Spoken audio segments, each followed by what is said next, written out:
Hi guys. So I'm going to tell you how did I plan my solo backpack trip to Bhutan.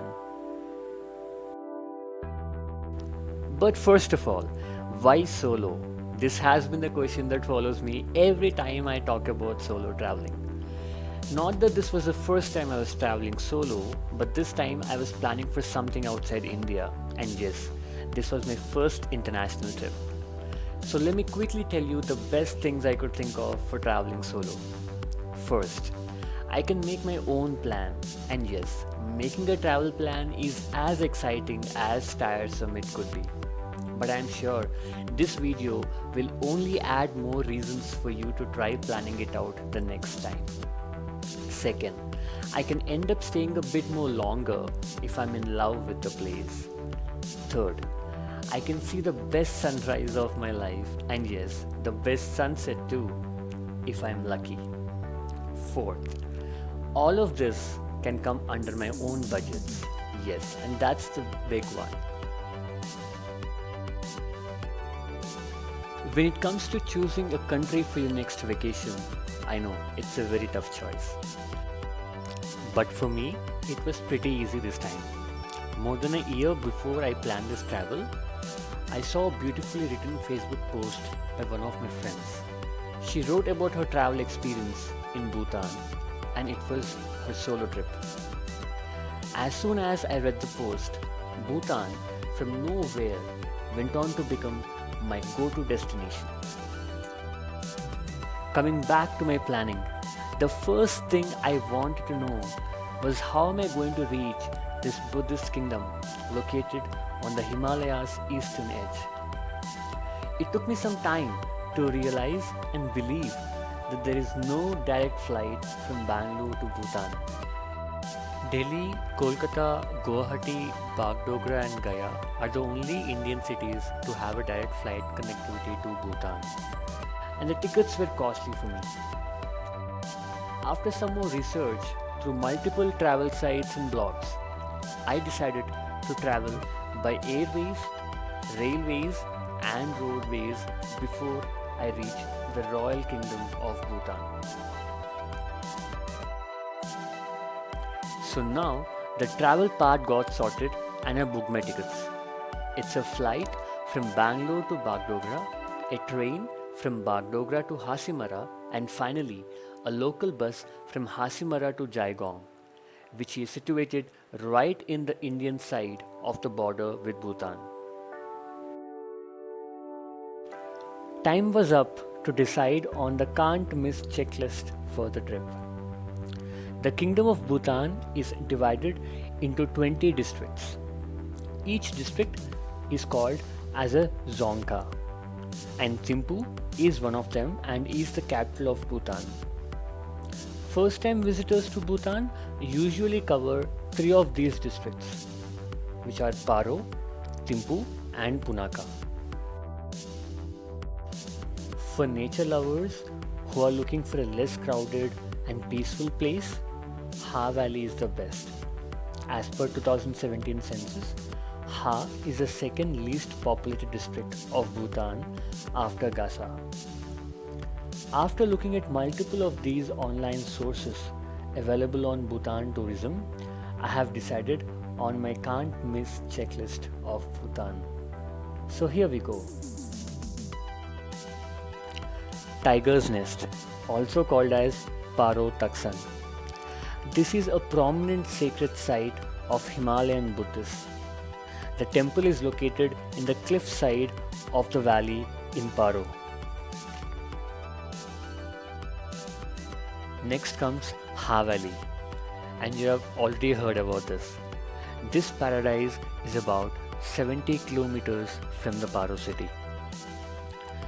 Dochula Pass.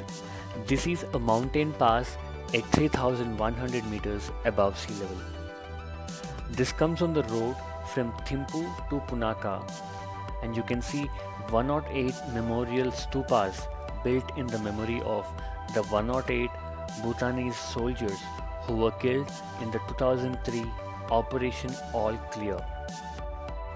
This is the first military operation conducted by the Royal Bhutan Army.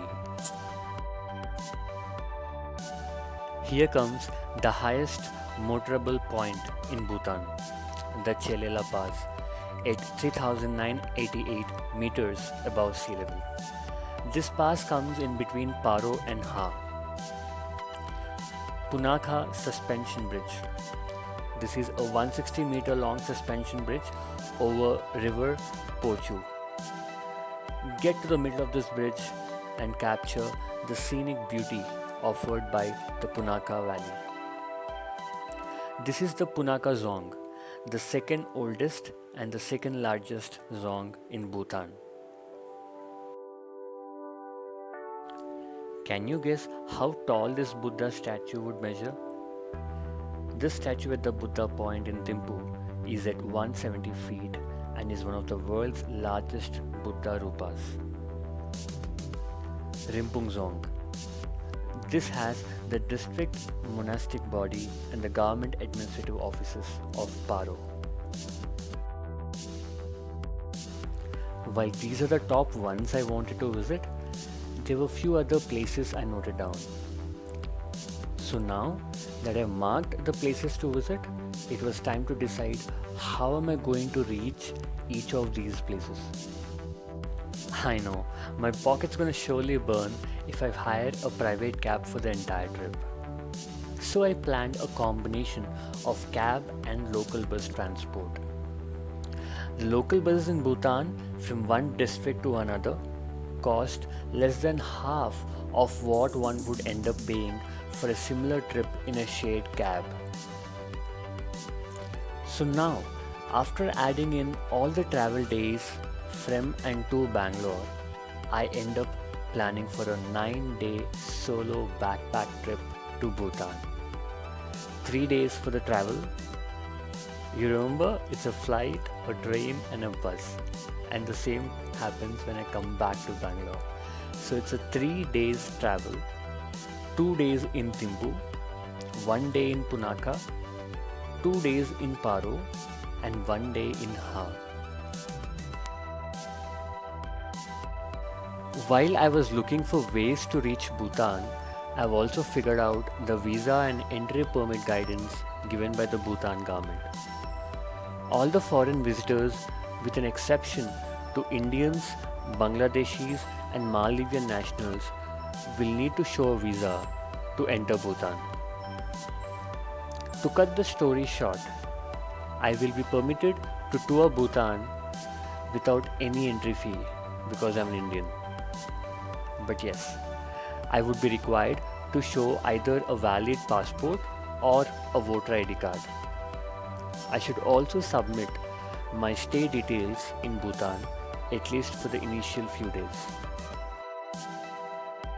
While my plan was to do homestays through Airbnb, I slowly realized that most of their properties seemed a little far off from the district centers, and this would surely impact my travel time within each district. So I looked at a couple of websites like the Tourism Council of Bhutan, Hotel.pt, spoke to the hotel managers and got them booked. Yes, now the stay is also sorted. In Jaigong, I'm gonna stay in Hotel Prashant Sagar. In Thimphu, it's gonna be Hotel Gasel. For Punakha, it's a day trip. I'm gonna go from Thimphu and come back to Thimphu in the evening. For Paro, it would be Hotel Dragon. And in Ha, it would be a homestay.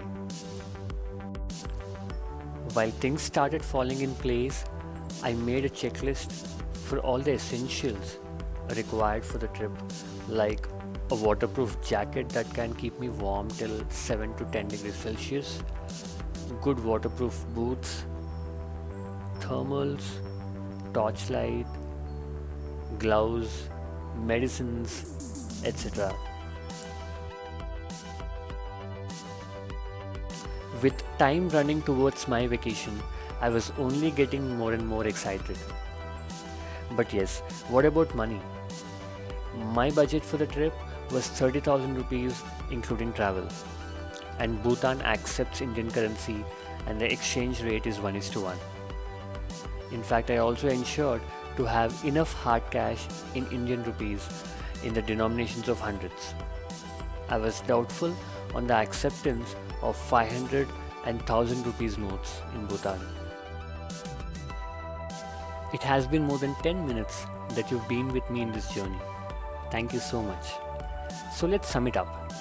First, I decided the place for my trip. Then, I understood the ways to reach the place and chose the best way I thought is. Booked my tickets and made my can't miss checklist ready after going through multiple travel blogs and reviews. Solved the puzzle of local transport keeping in mind my budget and travel time. Finalized the number of days I should spend at each of these districts and scheduled the plan. Understood the visa and permit guidance by the government and got my stay sorted through multiple hotel bookings. Made my essentials checklist and got them well before my trip started. Ensured that I carefully chose my expenses to meet my budget. I hope this was helpful. I really want you to visit this beautiful country of happiness if you haven't yet, because I made some great memories in Bhutan, which I'm going to share with you soon. Thank you once again, and please share your feedback in the comment section right below this video.